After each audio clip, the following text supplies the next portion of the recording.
কোরআনে আল্লাহ তাআলা বলছেন আলাম ইয়ানি, খুব গুরুত্বপূর্ণ এই কথা। আহা, আল্লাহ বলে হে ঈমানদার মুমিন, আমার বান্দা আমার স্মরণে, আমার জিকিরে, আমার ইবাদতের জন্যে তোমার মনটা, দিলটা নরম করবার সময় আজও কি হয়নি? আজও কি হয়নি? আলাম ইয়ানি। আচ্ছা আল্লাহ আচ্ছা একটা যুবক ভাই, তোমরা যারা ফজরের নামাজ কোনোদিন পড়ো না, তুমি একটাবার কল্পনা করো, আল্লাহ যদি তোমাকে সরাসরি জিজ্ঞায় জানিস, তাইলে আর সেজদা দিবা না? না, আল্লাহ যদি এটা জিজ্ঞায় কি বলতে হবে? এক মা যদি বলে যে ফুত আজকে তোরে আমি একটা সপ্তাহ ধরে মারে 500 টাকা দেওয়ার জন্য বলতেছি, তুই তাহলে আর দিতি না? ফুত মারে ফিরাই দিবি? প্রতিদিন তোকে বলতেছি বাবা কয়টা টাকা দে।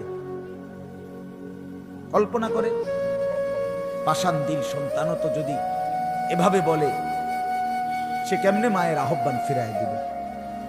আল্লাহ তাআলাও তো বলে বান্দা 365 দিন লাগাতার প্রতিদিন ফজরের নামাজের জন্য এতগুলো মসজিদের মাইক দিয়ে আমি তোকে ডাকছি, তাইলে বান্দা তুমি কি এই সিদ্ধান্ত নিলা তাইলে আমারে আর সেজদা দিবা না? তাইলে ইয়া আইয়ুহাল ইনসান মা গাররাকা বিরাব্বিকাল কারীম। রব্বুল আলামিন বলেন, হে মানুষ, আমার মতো দয়ালু মনিব, আমার মতো মেহেরবান মাওলা থেকে কে তোমারে আড়াল করে দিল? কে তোমারে ভুলিয়ে দিল? এমন কোন বন্ধু পেলে বান্দা, যে বন্ধুকে পেয়ে আমার মতো দয়ালু মাওলাকে ভুলে গেলে? বিকাল 3টায় বের হইলা, রাতের 11টায় ঘরে ফিরিলা, আসর মাগরিব এশা 3 ওয়াক্ত নামাজ চলে গেল, একটা সেজদা দিলা না বান্দা, তাইলে আমাকে ভুলে তুমি কাকে পেলা? কে সেই বন্ধু, কে সেই আপনজন আমার মতো মেহেরবান মাওলা থেকে যে তোমাকে ভুলিয়ে দিল? আল্লাযী খালাকাক।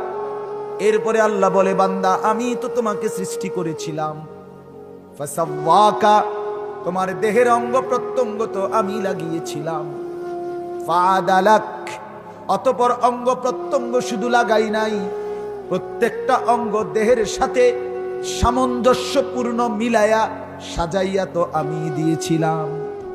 কে দিয়েছে? সবাই বলেন ফি আইয়ি সূরাতিন মা শাআ রাক্কাবাক। আল্লাহ বলে আমি যেমন পছন্দ করেছি আমি আমার মনের মতো করে তোমাকে সাজিয়ে দিয়েছিলাম। এই নাক এখানে কে লাগাইছে? আল্লাহ। চোখ, কান, হাত, পাও, অঙ্গ প্রত্যঙ্গ আল্লাহ বলেন এগুলো আমি দিছি। এখন যাকে নিয়ে আড্ডা দিলা, যে নারীর কারণে, যেই বন্ধুর কারণে, যেই ক্ষমতার কারণে, যেই সম্পদের কারণে, যেই ব্যবসার কারণে, সে আমি আল্লাহর চাইতে এতটা প্রিয় তোমার কেমনে হলো? কেন ভুলে গেলে?